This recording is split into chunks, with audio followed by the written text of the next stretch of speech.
This episode is brought to you by Cruising Bears, a global travel community built on giving bears, chubs, and chasers the ultimate vacation escape. Visit bigfatgaycruise.com for details.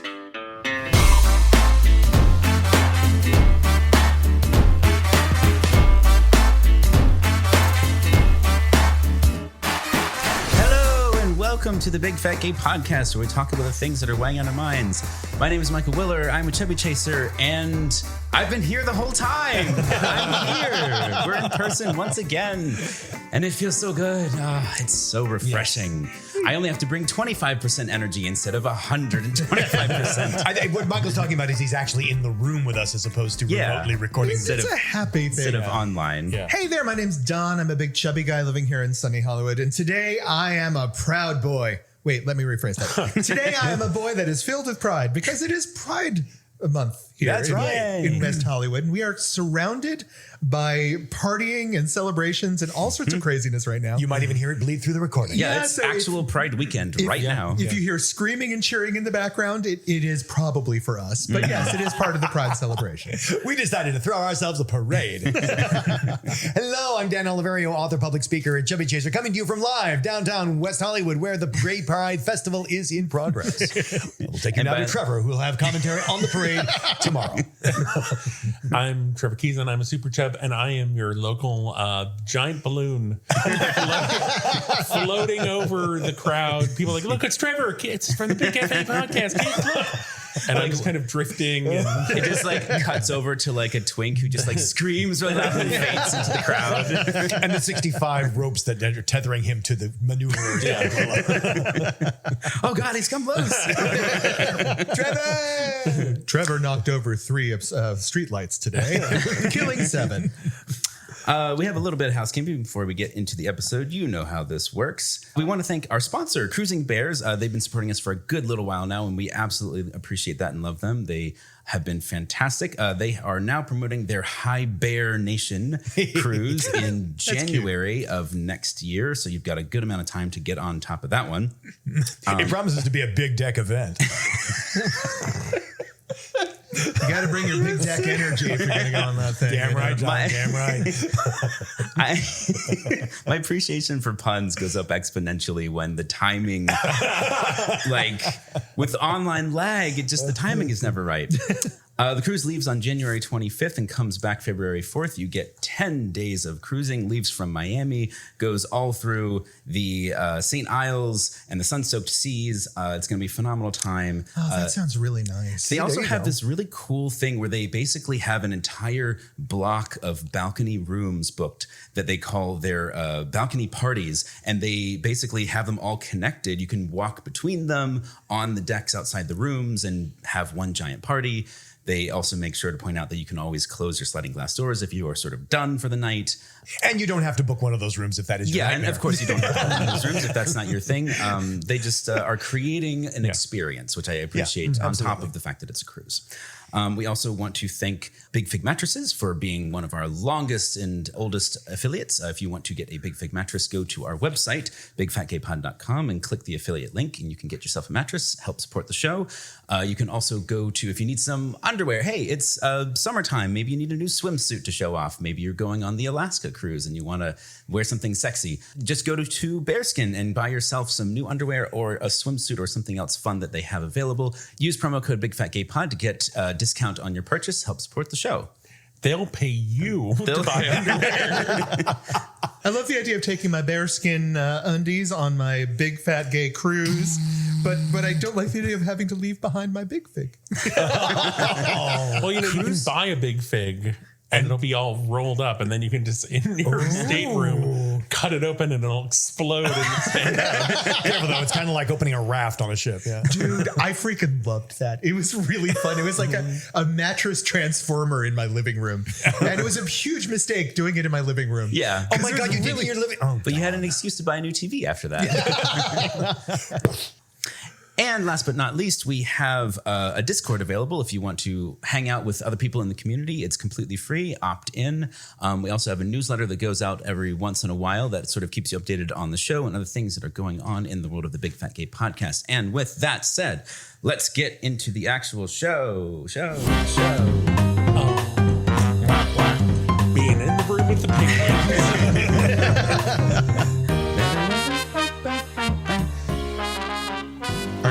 show, I'm going to buy like really low cut black pants, have the tuxedo top, have the waddle. Yes. So Southwest is walking back part of its plus size seating policy, but advocacy groups are saying it's really not enough. So I have so many things to say about this. all right, Dan, say some things about Okay, so all right, so on the one, so if you've been following the Southwest saga, because they have assigned seating now, they can no longer just give you another seat and you sit where you like. So they have assigned seating. So then they took back the thing about, free seats. And made you buy one online, but they said if there is a free seat, we will refund you. Well, that's not going well, and people are still being fat at the airport.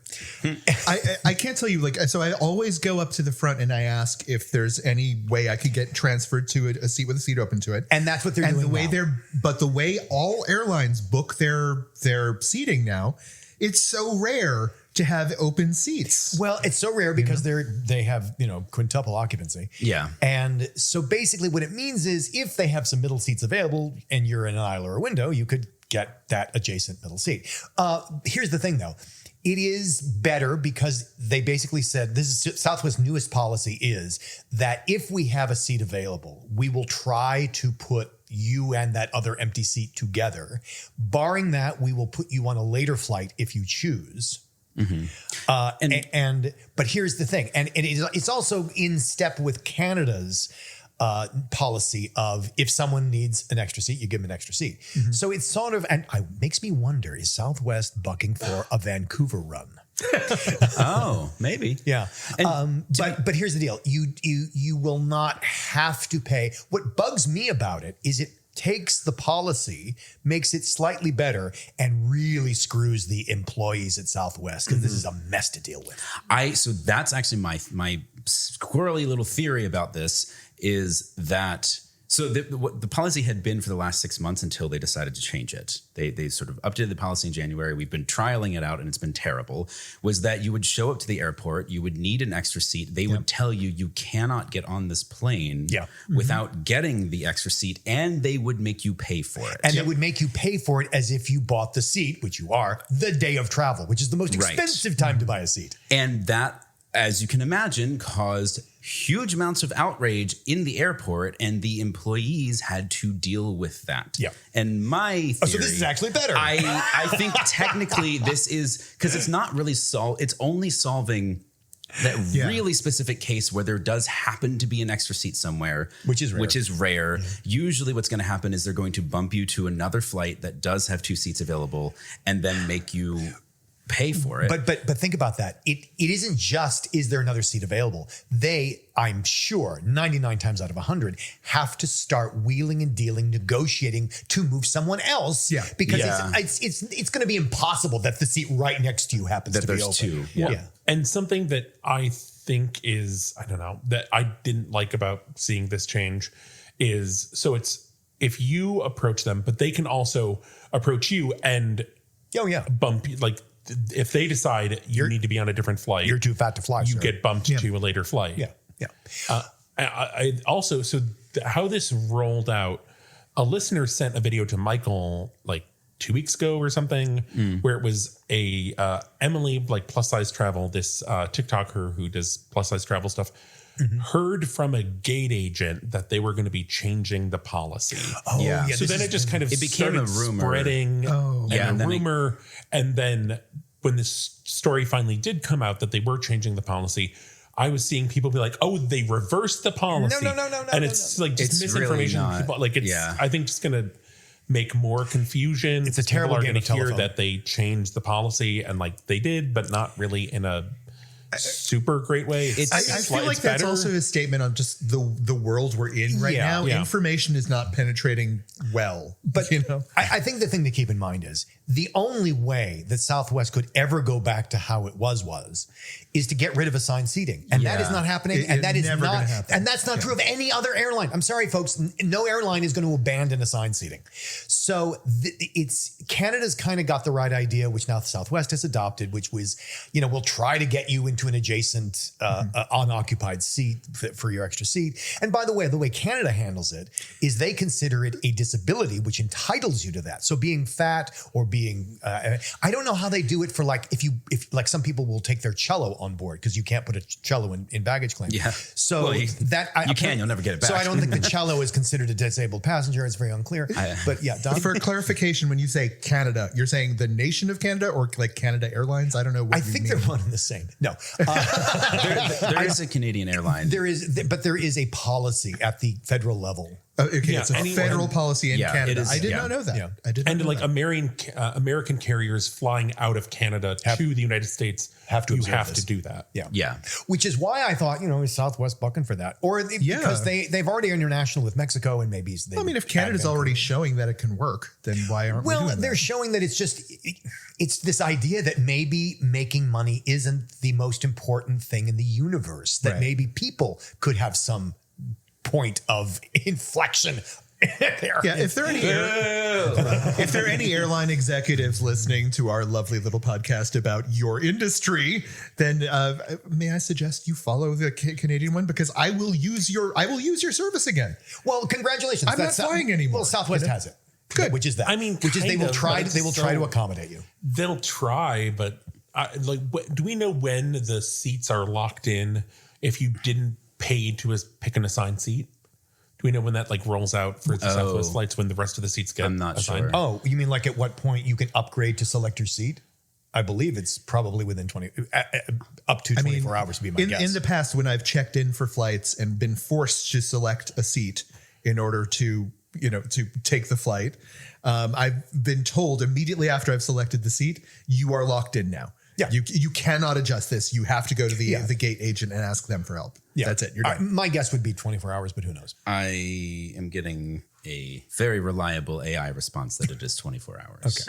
Okay. So That's what I wrote. then it's probably wrong. Look it up. Look it up, Michael. See what I wrote. All right. But you know who always has room for us on their flights? Who, Don? The Fat Watch Eagle. Fat Watch Eagle 2026. Take us away. What was that? The Fat Watch goat. I'm always in tandem with the Fat Watch Eagle. Is the Fat Watch Goat. I will Greatest of all time. In the spirit of Fat Watch, formerly being Lizzo Watch, I also want to point out that Lizzo, well, as of the weekend of this recording, Yes. Lizzo just released a new album, which Michael and I listened to on the way down, driving down from Vegas to here, and it's really good, and I really like it, and you guys should go listen to it. Well, so this for Fat Watch is out of the Instagram post Flirting with Fiction, and asking the question, where are all the fat men? In fiction, in particular, in books. Yeah, so it's a multi. What do you call that? It's a carousel post. It's a carousel post saying, let's talk about romance, disability, and body diversity for fat men in fiction and media. And this is in response to the author, Flirting with Fiction, having talked about the inequity about fat representation for men and for women. And it is very different. It is... Well, and having primarily focused on women up to this point. yes, and it almost always does, right? Mm-hmm. But then, okay, what about the men? And it is different for the men, and it's very true. Mm-hmm. It's not a question usually of visibility, it's a question of acceptability. Yeah. So Yeah. they start the post by sort of pointing out, like, here are the differences between representation across like gender. That was part one of the post. Yeah. And then this was a follow-up because I think a lot of people were like, can we just talk about men? Because men hardly ever get talked about in this space. And that's a lot of times men's fault because we don't want to talk about that. That's not the problem. Men don't talk. We don't talk now. Shut If you're up. successful, people talk about you. Yeah. So what I love is it really recapitulates a lot of the stuff that if you're a listener of the podcast, you've heard us say, that there are certain ways that fat men are allowed to show up. Like certain types of roles. Yeah. Like villains. Villains are usually You can be a fat acceptable villain. as You can be a fat male villain. You The can comic be relief. You can be comic relief. Yeah. You can be tragic. And it does go into the rare handful of cases where you might have like a fat protagonist where they are also the romantic lead or they have a romance going on, but it's usually accompanied by them either being secretly muscular or they're losing weight, or the joke is that they are kind of gross and that's part of the joke of it. And so there's always kind of like this kind of gross slamming caveat around it. Yeah, the idea is that fat men are allowed to be nurturing and strong and protective. They are not sexual. Yeah. If you look at shows like King of Queens, if you look at shows like The Honeymooners, the function of the fat male lead is to provide stability and occasionally laughs because of their stupidity. The thing that I really love about this post is that they give examples of where you can find oh, that's nice. and where you can find fat love stories with fat men. And it is not an accident that they tend to be in queer spaces. Yeah. Yeah. And I think that's because of the male gaze. As I've often said, no one knows the male gaze like the male gaze. And no exception here. So some titles you might look at include Can't Refuse Him, More to Love, Meet Me at the Picket Line, Larger than love. and One that's hard to read. It's a little cut off. When the Christmas Heart Glows. And then Cubs and Something. Cubs and Something. The Can't see image, the cover image. But if you want to look at some of these, if you're looking for something like a romance novel, especially a gay or queer romance novel, yeah, these have some less than svelte male characters in them. And there's also, some straight ones where it's role playing my big fat fake marriage, hooked up with a vampire. Yeah, these are hetero, right? But it's also, but I think it's also, given the covers, I think they're also fat women, slim men. No, it's big. It's It's more- fat it's men, fat. and then I think whether or not the woman is fat is it varies. Okay. So a friend recently was actually asking me about kind of like specifically looking for MLM, male love male romance novels with fat male characters, and I couldn't think of any. So it was great to see this post. Yeah, Here they are. At least six of them, right? In researching them, whenever I did find one that supposedly had fat representation, the cover did not show any fat bodies. I think it was. Who would buy that? I think it was usually the whatever the thin protagonist maybe was, or the thin love interest. And it was weird because I'm I don't know if this actually has fat people or it's. Well, what are they going to do? Ambush the reader with and here's the introduction of a fat character we never told you about. These do all have you can tell by looking at the cover. I mean, granted, they're not. They're definitely fat. They're not super fat. But that's definitely did something.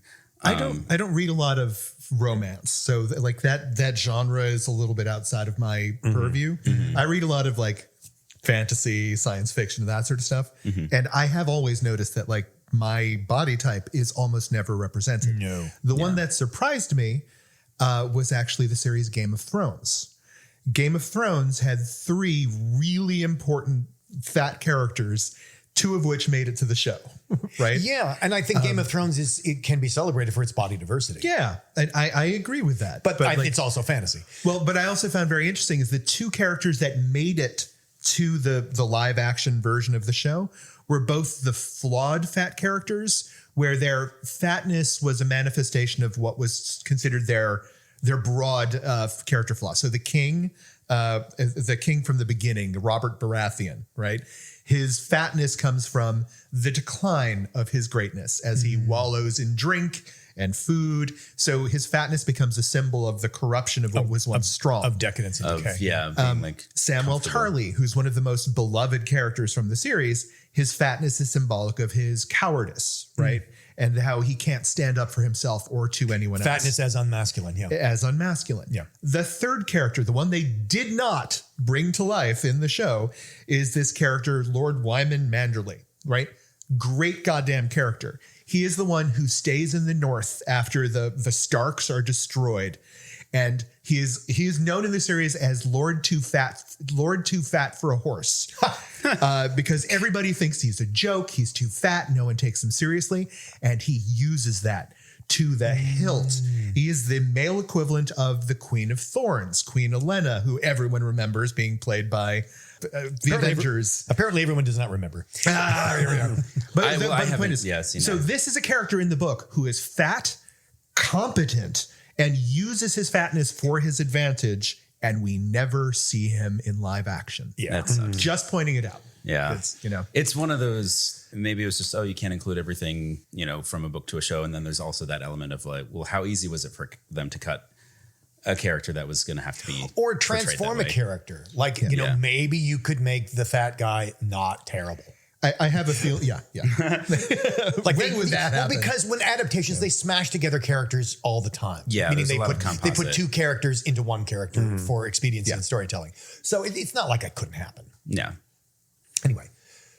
Yeah. So anyway, it's a really great like informational post. It's got a lot of likes. Go like and follow Flirting with Fiction. Flirting with Fiction. And join the conversation. There's also a lot of, I just appreciated, we were talking about this before the episode, but I just appreciate like the design of the post. Like there's a lot of like clipped out examples of both art from like people in the fat community who have art with fat characters, but also like real characters from, TV shows, cartoons, books, and things like that. There's just a lot of like stuff to look at with the post as well. So it just feels like a sort of a full experience. It's worth going and checking out. Yeah. All right. Well, we have a very exciting main topic today. Perfect for being back in person again. Yeah. Trevor. Yeah. What's our topic? I said innocently. I guess pivoting from fat romance, I had an experience. This is a while ago at this point because we were trying to wait for an in-person where I had to do some kind of post-coital care. On another person. Yes, on another person. No, I kind of had a date hookup and the guy was like really, really excited about it leading up to it. And then he got there and like the vibe was kind of weird. And I found out he had just gone through a rough breakup like that week. Very, like days before. And part of me was like almost wanted to be like, should we do this? But like we had lunch and it was just like a very weird vibe. Like he was just very like kind of down. Yeah. And then we went back to my room and it like got very hot and it was like very, like, okay, this is going to work. This is fine. This is great. Very intense. And then in the afterglow, I just kind of saw him like complete, like trying to hold it together. And I was like, are you okay? And he's like, yeah. And I like, but I could tell he wasn't like, it's okay if you're not like, it's okay if you're not okay. Like, I know you're going through it. And he just kind of like, burst into tears and just kind of like, I just kind of held him. And it was like the first time I'd kind of dealt with something like that, where someone just like was not okay afterwards. And I know that different guys have different kind of reactions physically post, ejaculation. There are some guys who just kind of have that, but this was very much like he just was going through a breakup and, had a good time, but then was kind of like back in that. And then he was very embarrassed about it. I'm like, no, like, it's fine. Like you can leave if you want, but you can also just stay here. And like, I can just keep holding, I can take like care whatever of it. you want. Yeah. And he's like, no, he's like, I want to go work out. Like, it's Okay. He's like, I just need to keep going. Yeah. But it's so good that you made the offer, right? Yeah. Like that's really important that he knew that the option was there. Yeah. I think that's so the right thing to do. And I just thought that was an interesting experience, in that there is always just so much to kind of like post hookup, like different kinds of aftercare, post-coital care, like what. I'm glad that's where you went. Yeah. When you suggested the topic for this this discussion, my assumption was going to be like, well, get a rag. Yeah. And tissues were great. That's part of, which is part of it. technically a part It's of it, yeah. legitimately a part of it. But what you just hit in right now, to me, I think is the most important part of postcoital. Because here's the thing. For a lot of guys, we are cut off from our emotions, right? We are not allowed to express them. We are not allowed to feel them. Right after an orgasm, all of those defenses come down on so many guys. Yeah. Right? That is the single most vulnerable moment for so many of us, right? Especially when you are with one other person, right? I'm sure in a group scene, you may have some different dynamics, but like when you're with a person that you have connected with and that you're feeling, and they have given you this moment of, I don't know what to call it, ascension, this beautiful moment of freedom. That's when so many of us break. And to be there for that other person is so important in that moment, because I've seen so many guys I haven't seen it. Let me rephrase that. I've heard of so many guys that see that emotional reaction and take that as a whoop, I'm out. I don't know what the hell that is. Well, so many men, so many people cannot be with strong emotions. So this is actually a topic I deal with a lot in my book, because where you get this reaction is, it's not so much, I think, Don, that you have this high and then the low. It's that it's an open, I didn't mean to say low, it's just an openness. Well, right? that's the thing.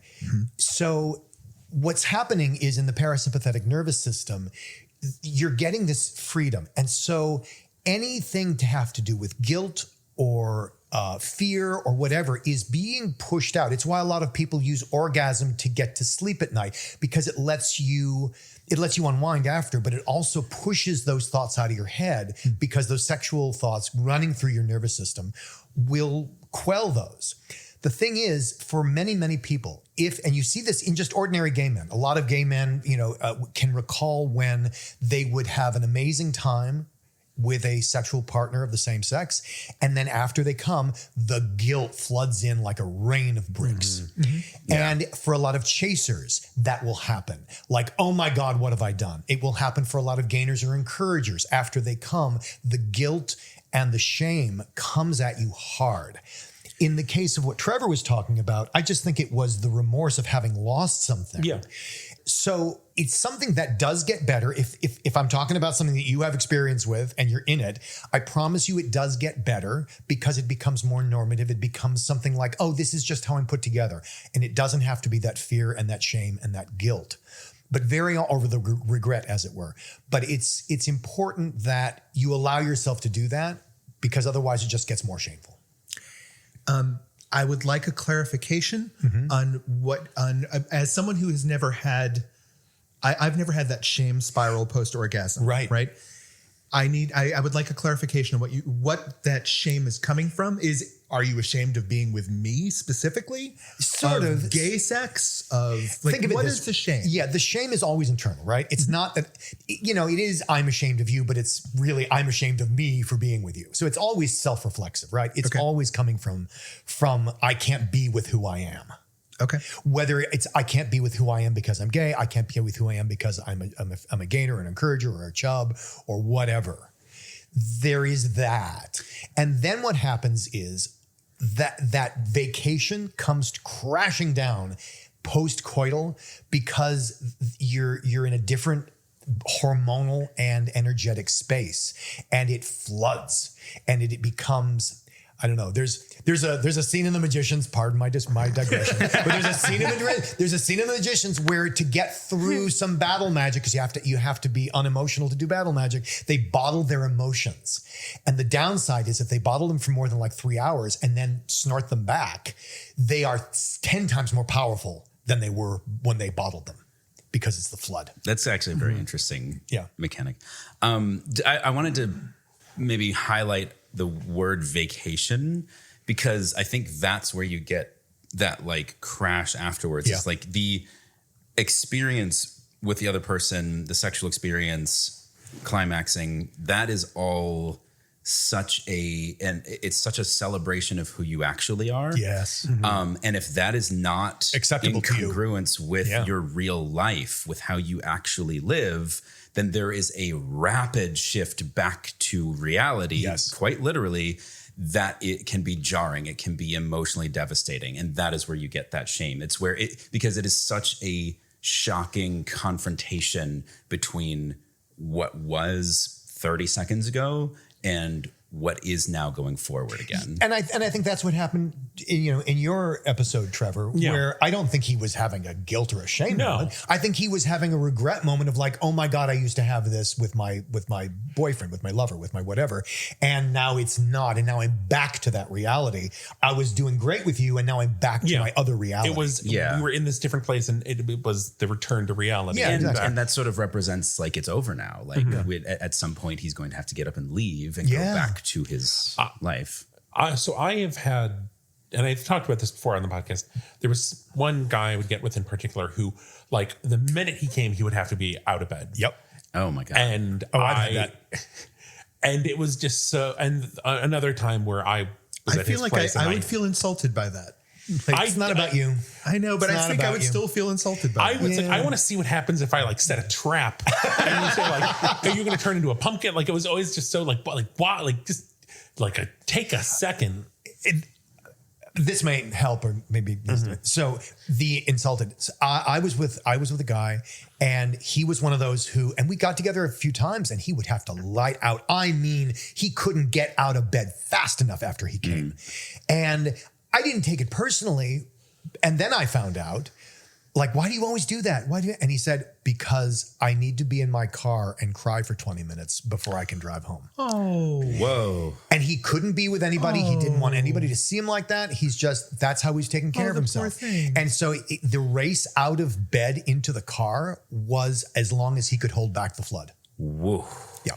So I'm thinking specifically about a person I used to know. This is quite a ways back now, but every time we got together, he would be very light-spirited, right? Very open, communicative, funny, sexually aggressive, right? Sexually exuberant, right? He loved sex. He was wonderful to have sex with.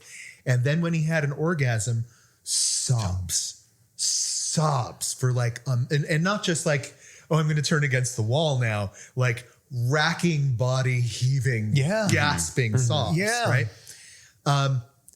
To this day, I kind of regret not pushing to find out what was going through his mind when that happened. I wanted to know, but I never felt comfortable enough to push, right?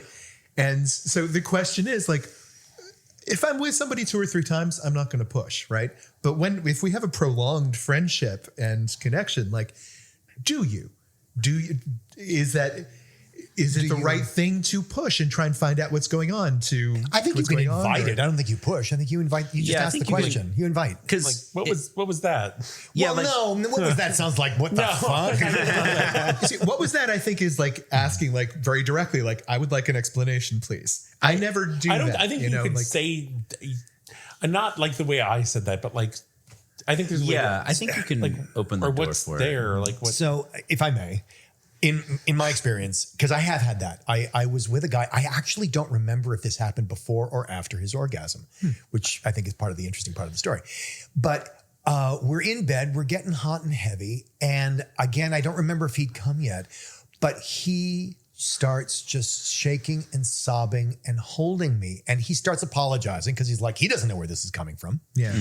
And I just like that. And what I want to say apropos of what you were just talking about is you don't need to say anything yet. Yeah. All they need first they have to feel, if you want to have this, they just need to feel that it's safe. And they will feel that instantly. Like if you shut down and like, okay, I will wait for the completion of this exercise. Yeah, if you just freeze. If you just freeze, they get the message. On the other hand, if you just hold them and like maybe stroke the back of their head, because they're probably, nestled into you. If you just the way you would comfort, any creature, right? Physically. And then after there's a shift in the energy, then you can say, do you want to talk about what happened? Or do you want to talk about this? And that's what we did. And so the end of this story that I'm telling is that he was having this huge cathartic moment. He's a younger guy, but at my age, everybody's a younger guy. So, he was having this huge cathartic moment where being in bed with an older, powerful, secure man was bringing up all his abandonment issues with his father. Yeah. Interesting. And that's what was smacking him. He wasn't aware of it. Yeah. He wasn't aware of it, but his body was. Oh, yeah. It's always there. It's always there. And so, and then he was afraid of insulting me, like, oh, because you're older, you're my daddy. And like, it wasn't about that, but it was for his body. Yeah. It's not. And you got to get so many times, this is not personal. It is not, I'm just bringing the body that he had the experience with. He's not I'm not slimed by this. I'm not slimed by this. But I think we should talk about the care part, but go ahead, Mike. Oh, I was just going to add to the, I guess a perspective on how that experience occurs, which is like, if the typical, men are only allowed to express emotion through anger. Yep. Then every other sort of experience of emotion is automatically sifted away. It's sorted by your brain automatically before you can even process it. It's just gone. Yeah. And then it might come back out as anger in some other conscious way or unconsciously. But anger or depression. Those You are the can't, choices. you Or can't depression, destroy yeah. energy. Yeah, You can it only just transform it. turns it, and you can't shut down emotion without shutting down all emotion. But that doesn't mean it disappears. It just means it gets held. And in moments of, intimacy where you're fully distracted by, like you said, the flood of all, like the turn on and the excitement and the intimacy and the closeness and all of that stuff. You got to get, for men, it is absolutely about the hormones and the nervous system. Like it is powerful. And that I think has a very all of the unnecessary processes that run in your brain, like the one that automatically filters away emotions, shut down and take a break. They go out for a smoke, they take 10, and they can suddenly, those things that you thought were handled, they pop up unexpectedly as not anger, which is what you thought it was going to get, alchemically transmuted into. Yeah. No, it's the real thing. It's sadness. It's grief. Yeah. It is shame. It is whatever. So there's all else. those societal things. And the reason I said, by the way, if it's someone's going to put a pin in this, the reason I said for men is because I have no experience of women. And I assume there's probably an analog to that, but I can't speak to it. Yeah, I don't think any of us. I also don't think it's terribly controversial to say that as men, right, we tend to be programmed with a very specific line of emotional suppression. That is very gender specific. Well, as gender as a construct, absolutely. Yeah. But then there's also the biological factors of testosterone and things like that. Yeah. And just the way we're acculturated. And it gets very woolly very quickly. What I also wanted to touch on is, let's say, because there's certainly people who are like, oh my God, I'm so there for you. And the person is like, thanks, no. Yeah. And there's the other side of the spectrum, which is like, oh my God, you brought this mess to my bed? Get the fuck out. Yeah. And I want to speak to the people who might be somewhere in the middle.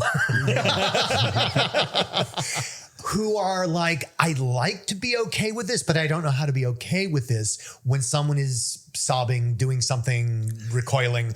You don't want to do something wrong in that moment Well, either. I don't, maybe, but I think the greater fear that most people have is they don't know what to do with it. Yeah. And I remember feeling this way. Like, I would have a friend and, a man or a woman didn't matter. And they would just start crying. And one of the things I learned, and I think this is very important, especially for men, because we usually don't know this, is you don't have to do anything about that. Yeah. Like you don't have to fix it. They're sobbing. And, people, mostly men, want to be like, okay, stop that. Like, how often did you hear as a kid, oh, don't cry? Which means I'm uncomfortable. Stop crying. Yeah. Be a big boy. Big boys don't cry. Please don't be crying. Yeah, but there's also but even mothers say that. Oh, don't cry because people don't know how to handle it. Yeah. Like if you cry, it makes me uncomfortable, and then where are we? There's And so what I want to say about that is that don't worry if you do nothing and just be there for them. That will be enough, at least to start. And then they can decide if they want to talk, if they want to leave, if they want to do it. But you don't have to handle it. Yeah. And please don't. Yeah. Yeah, there is something, and I have come across this a couple times, not in this context that we're talking about of sex and then emotion afterwards, but more in a becoming friends with a new person. And there's some sort of inciting incident of like, oh yeah, I was this uncomfortable thing happened last week, and you're sort of talking about it, and then they go, oh, I'm here for you. I will really shut up. And you're kind of like, well, okay, I didn't actually, I didn't it's almost like they see like an opening to start latching onto a thing that you're kind of like, I was just like sharing about my life and like, I've got my stuff handled actually, but like, so that is sort of the far other end of the, get out of my bed spectrum. And that can be equally uncomfortable. Yeah, where you get taken care of and you're like, I'm okay. I'm fine. Stop. Yeah, it's like, I don't need, I'm not a baby. I actually learned not to tell people about my childhood because a very simple fact or narrative, all of a sudden I'd have to start taking care of them. Oh yeah. And It's so fucking annoying. It's so annoying. Like I am not really my childhood. I have to take care of you now because I told you a story. Shut the fuck up. I dealt with this 20 years ago, but fine, we can relive it. But we can deal with your trauma about my story. Yeah. Stop it. Yeah, you have to, whoever's moment it is, you have to let them take the lead on how serious or emotional it's going to be. And if they're just relating a story, you don't have to make it more than that. Or like, when my mother died. Oh my God, I'm so sorry. It was 20 years ago. Relax. Yeah. I want to add an extra detail here because right now we've made it sound like, oh, this happens to other people and we're helping you guide your way through it. And I'm like, no, wait, this happened to me once. I did this. It wasn't sexual. What did you do, Don? I cried. I cried and I couldn't explain why. There you go. I was getting a non-sexual massage, right? Very deep tissue, right? Like very deep tissue because I was in pain. And to this day, I can't explain the process, but he wasn't even working on my back where I had the issue was. He started working on my legs, and suddenly this bubble just came up from my stomach, went right up my throat, and this sob came out of my out of my mouth, right? And I'm suddenly on this guy's massage table crying like a baby with absolutely no emotion attached to it. I wasn't feeling anything, but I couldn't stop that emotional response. Yeah, right? That is the body's recalling trauma. And I should say, it's not that there's necessarily some great big deep buried trauma that the massage therapist has helped you purge. That can happen, yes. But sometimes one of the effects of deep tissue massage, which is often painful, not necessarily, but often, is simply it's the body connecting that trauma with a different trauma and producing an emotional trauma result, which looks like tears. So it isn't necessarily something, oh, now you need to go to therapy about, but it just can be the body is saying, this hurts, stop it, and connecting with another trauma where they wanted to say, this hurts, stop it. But the point I wanted to make by bringing it up was, this is not a sign of weakness. No, not at all. This is not a flaw. And I hope that nobody feels that while we're discussing this, that we're talking down about anyone who experiences this. And I mean, I'm not comfortable with other people having, from the Midwest. My family is very we don't talk about emotions. So it's something I'm generally not comfortable with, but I know that it's something I can make space for and just be there for people, and just being with it makes it better for everyone. Yeah, I just knowing that you don't have to handle it. It's not your job to handle it. It's just your job to be there for what they need. And I think even just in I can't remember what it was. There was a point where it was not a sexual situation, where I just was crying and I was just trying to be okay with crying, but other people were trying to make it go away. Make it better, or make it go away. And I was like, no, I just need to cry. I just need to cry, and I just need to, and it's just crying makes people uncomfortable. And I think just our aversion to crying has to be unhealthy. It is one of the most cathartic things that we can do. And to deny ourselves a catharsis when we're being told by ourselves that we fucking need it is probably one of the biggest, mental health issues that we've built into ourselves that I can imagine. Yeah, and it has all sorts of weird ways of sneaking out. For example, you can see the two emotions, the two things that people are most uncomfortable with is usually anger. Yeah, dealing with someone's angry and people are like, oh my God, oh my God, oh my God. Make it stop. Make it stop. And then they do whatever they do to make it stop, whether that's run away or acquiesce or whatever, or tears. Make it stop, make it stop, make it stop. And so you also get the other side of this where people use anger and tears as a way to manipulate people because they learned as a child that if they got really angry or really tearful, people would give them what they wanted. Yeah, And sometimes it was merely because they asked 6 times. Trevor could probably tell about these stories where you ask, nothing happens. And either they give up asking. I don't need to ask for things. I shouldn't ask for things. Asking for things is bad and doesn't get anywhere anyway. Or if I only get somewhere if I escalate. So why don't I just escalate now? Yeah. And so it's not even manipulation consciously. It's just that they've been trained that that's how you get what you want. That is not what we're talking about here. In that this is simply, I'm just calling back to the fact that anger and tears make people very uncomfortable, which is why we're having the discussion. Now, okay, so we've talked about fleeing the scene, which can occasionally look like anger, right? So we've talked about crying on the scene, which can occasionally look like grief, and can occasionally be grief. Are there any other unexpected post-coital responses that we should prepare ourselves for? I think there's there's what you said, Don, which is that it's about me, that the person getting left or getting cried on or getting yelled at or whatever that is, that it somehow has something to do with you. You're just part of the furniture at that point. I'll offer a counter to that. All right. There is the occasional, like, the person goes, oh, like, you're the only one I can be like this with. And then that becomes like an attachment. Like, oh yeah, can be a slippery slope too, of like, oh, I do want to be there for you, but also, what are you making this mean now? Yeah. Like, how deep is this connection? Like, I don't mind I enjoy being connected with people, but then there's always that boundary of like, well, you know, I'm attached. Like, this does have a limit. This is not going to turn into but once again, it's about them.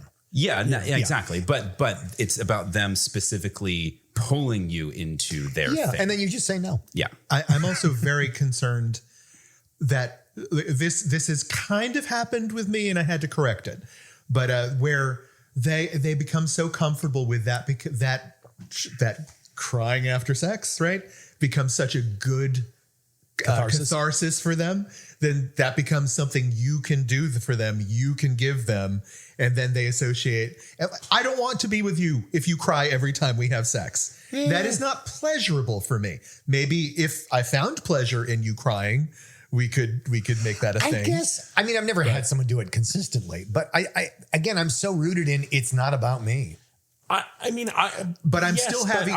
Just because it's not about you doesn't mean I'm not participating in the experience. That's fair. And I'm along for the ride, whether I want to be or not. That's fair. I'm with Don because I think that is kind of crossing into different territory, and if that happened like several times with someone to me, I would be like, maybe you need to handle your shit. Yeah, like we like. Well, but again, that would be I would say to them, you know, last 2 times you cried, what is this about for you? Maybe you should work on that. And I'm not specifically talking about crying. I'm talking about any sort of bad behavior that may be necessary for them, but makes an unpleasant experience for me. Yeah. Is every time I let that slide for your good, for your moment, it becomes part of a routine that I am now accepting. Interesting. Have you had that happen where you not with crying, but with other bad behaviors? Yeah. What would be an example of something you have a consistent experience with?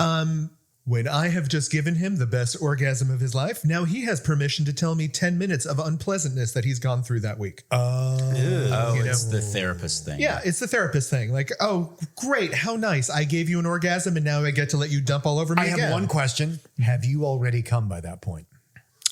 I will be.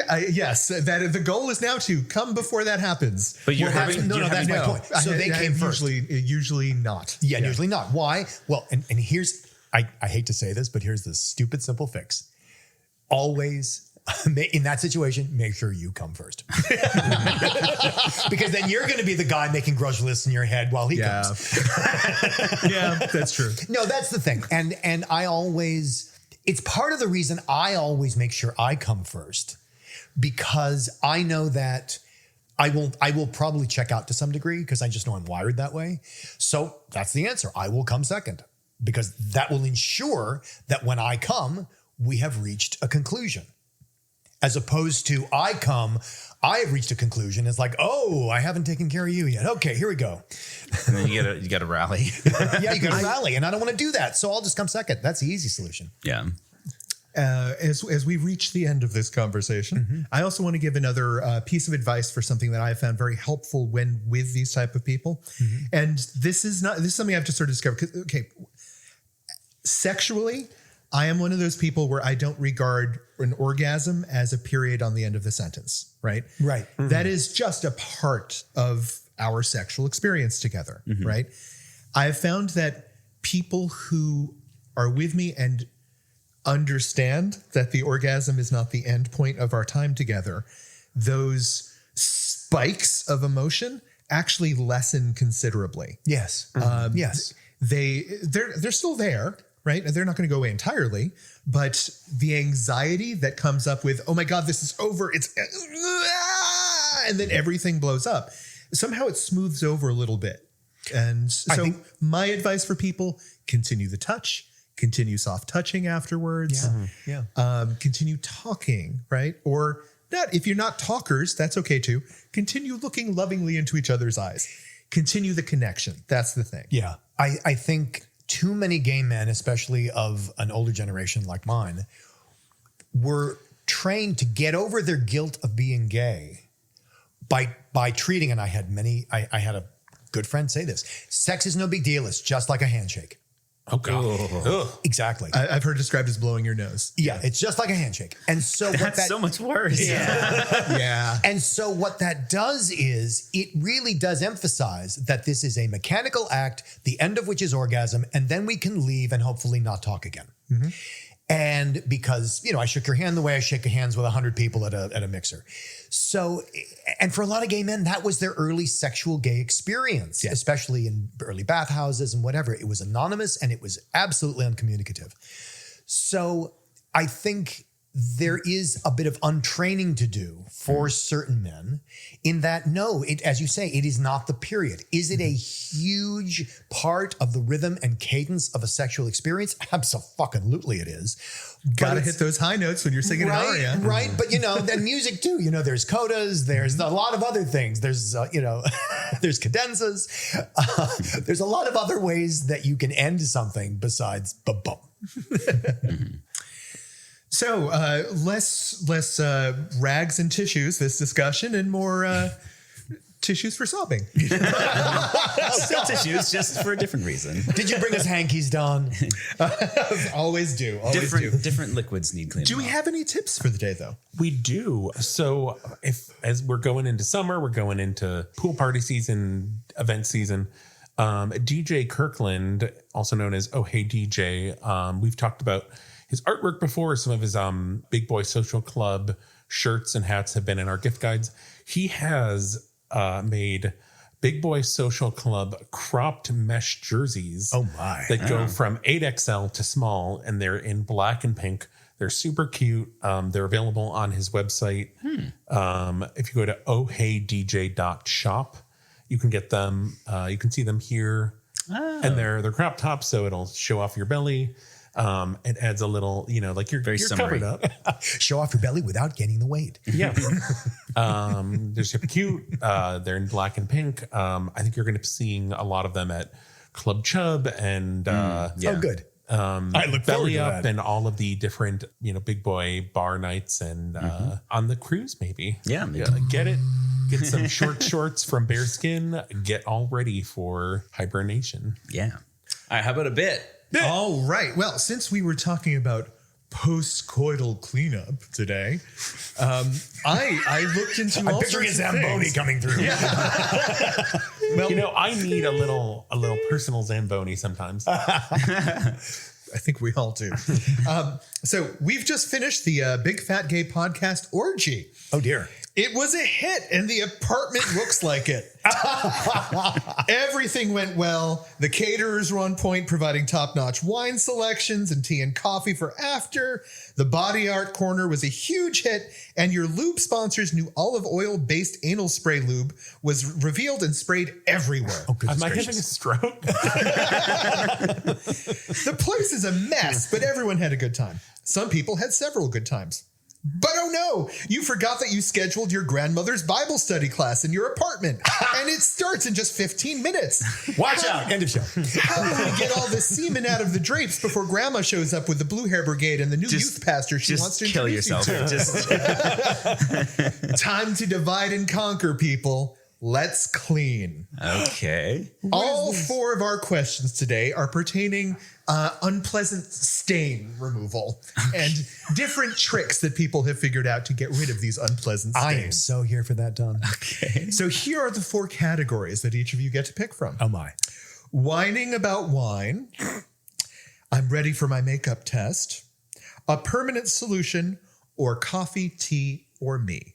Oh, good heavens. Okay. Any so of those speak to you? are we picking for ourselves or just? Each of you gets to pick one for yourself, and then the last one will just get thrown to the group for you to decide. I mean, I together. think Dan should be wine just because. I'm going to pick wine. Go. All right, we're going with wine for Dan. All right, the caterers brought a fine, deep red wine that your guests have spilled liberally all over your carpet. The red stain is setting in. What's the best option to clean it up of the options provided? Is it club soda? 1. Douse the red wine stain with white wine. Oh, God. 2. Dry it with a vacuum and then use milk. Try it with a vacuum. 3. Douse with water, cover with flour, dry then vacuum. Or 4. Bleach. Oh, God. What was the third one? Third one. Douse it with water, cover with flour, dry, and then vacuum. I like that. I don't know if it works, but I like that. Michael, do you have any guess? No, I have no idea. I'm going to go with that because I just like it. You're going with dousing it with water, covering with flour, drying, and then vacuuming it. Yeah, like I treat all I my thought dates. it was white wine. In fact, No. white wine is considered to be one of the better treatments for red wine stains. It is not the only treatment. In other words, it is not recommended as a solo treatment. But using white wine on your red wine stain before using other conventional cleaners is apparently the way to go. But I have all this flour. I thought it was you use a little piece of bread to dab it, but is that just from something? No, Or that's, like- that's I think that's you were eating, just baby. hungry. That's if you have red wine vinegar and you're hungry. So, Trevor, would you like a makeup test, a permanent solution, or coffee, tea, or me? coffee, tea, or me. That's All right. you. Removing the Santorum from the lounge area won't be too hard, but someone spilled coffee behind the bondage bench. Anyone have any ideas on what to do with coffee or tea It's stains? those coffee enemas. God damn it. 1. Rub an egg yolk into the stain. 2. Vodka mixed with tonic water. 3. Cover with baby powder mixed with milk. Or 4. Dye the rest of the clothing with the same type of coffee or tea. And what's the stain in? What are we getting it out of? The carpet? With this one, it's just going to be like some clothing or something. clothing. It's just cloth. I'm going to say vodka and tonic water. Vodka and tonic water is not. that is a nice stiff drink. Yeah, I was that will gonna make say. you no longer care about the stain. The recommendation is rub an egg yolk into the stain. This just seems like a mess. because All the these egg yolk, messes are making bigger messes. no, I because have- the egg yolk has lecithin and it's a fat, and it would take out the oils in the I coffee. have checked all of these answers on. I verified them on at least 2 different cleaning websites. The AI verified the AI, which is rare, by the way. All right, That's the Michael. power of OxyClean, baby. Michael, are you ready for a makeup test, or do you want a permanent solution? A permanent solution, because I'm not sure what that means. Okay. Someone left a permanent marker at the body art station, and someone marked up a bunch of your best orgy gear with permanent ink. Can anyone save my favorite tweed harness? Oh God! All right, here are the options. Tweed. 1. Soak the stains in milk. 2. Spray the stain with apple juice combined with tonic water. 3. Combine salt with vodka and spread the paste on the stain. Or 4. Burn it with fire, ink is forever. Okay, so a solution that I'm aware of, maybe this doesn't work for cloth. It doesn't work for cloth. The solution for permanent marker, if permanent marker is on a hard surface, is more permanent marker. Like of another color, or No, just reapply permanent marker over and then immediately wipe it off. I it's know fresh. that works on a whiteboard. I don't know if it works on but not on cloth. non-whiteboards. Yeah, I don't yeah, think no, I think it's burn the damn. I don't thing. think it It's has too to be late. a whiteboard. I'm gonna go with the apple juice and tonic because the last time I like that idea, but I think the it's burn vodka. it. Yeah. Right. In fact, 2 different websites have recommended soaking the stains in milk for a long period of Permanent time. marker. An additional recommendation is to soak the stain with milk and white vinegar. Another suggestion is But this is going to turn it into buttermilk. another suggestion is to spray it heavily with aerosolized hairspray. Apparently, that's something that will help lift. I think it's just a matter of you eating the garment so it disappears that way. Like seasoning it well. Just baking it. Yeah. All right, our final one. This is an all play, everybody. Everyone gets to participate. By the way, did anyone get anything right yet? No. No, because these are ridiculous. All right. The body art station was a huge hit, but now there are makeup stains everywhere. Lipstick, eyeliner, rouge. What a mess. All over my best orgy costumes. What's the best way to get makeup out of clothes? 1. Spit. Lots of spit. Oh my God. So much spit. 2. White bread, slightly stale. Roll it into a soft ball and rub against the makeup stains. 3. Massage shaving cream into the stain and then rinse with cold water. Interesting. Or 4, a hairdryer on high heat will dry the makeup, allowing you to brush it off. Oh, that's fascinating. That's interesting. But I feel like that wouldn't get the pigment out. I'm sorry, Don. These are fabulous distractors. Thank you. Oh my God. Maybe it's because none of us know anything about cleaning. That's at least partially to do I with can it. guarantee you there's like one housekeeper listening to our podcast going, you idiot. We know we have we have a it. house cleaner who listens. I'm curious if they're shouting into their phone. I guess I'll put my vote in for the hairdryer, even though I feel like it wouldn't take the pigment out of the stain. But who knows? I don't know. Maybe it would. I don't know. Yes, we're all for hair dryers. I'm gonna say shaving cream. I like that. We got one breaking from the pack. I like the shaving cream. That was my second choice. The correct answer is, in fact, the shaving cream. Damn. And once again, Something in the shaving cream will mix with the makeup. We should- and help Yeah, with well, the force. thing in the shaving cream is that Trevor picked it. this has been proven before. Whenever we vote first and Trevor goes last, Trevor's always right every time. I want some like overly neurotic listener out there needs to go through every bit that we've ever done and won't be figure us. out what the actual Statistics are. specifically for when Dan and I go before Trevor and then Trevor is right. That I think I'm not even sure it matters the order, but I mean, the order Trevor's may just not matter always as much, but I feel like it's especially like it just happens that way. My remembrance is that Trevor's always right, and that's the operating principle of my marriage. Well, Trevor, if somebody has a nasty Rick Santorum stain on their carpeting and they just need to get it out, how can they tell us how to do that, Trevor? Well, we're on Instagram and Blue Sky as at Big Fat Gay Pod. I never post on Blue Sky. Whatever. How does it go? Facebook. We're on Facebook as Big Fat Gay Podcast. Leave us 5 stars there. Leave us 5 stars and a review on your preferred podcast platform. Support us on Patreon at patreon.com/bigfatgaypod. See the articles we talked about at www.bigfatgaypod.com, baby. Well, We've got to abandon Facebook at some point, right? I think we need to keep the Facebook account to be able to keep Instagram. Oh, Instagram. Oh, that's stupid. Well, we hear a click. I'm just rubbing shaving cream everywhere. It's a big foamy mess, and Grandma's coming through the door, and she's got her Bibles and her old lady friends. Like, oh, what is a terrible mural? What did they do? Wow, Grandma, what big eyes you have. So Watch out for that stain. Because none of us know how to actually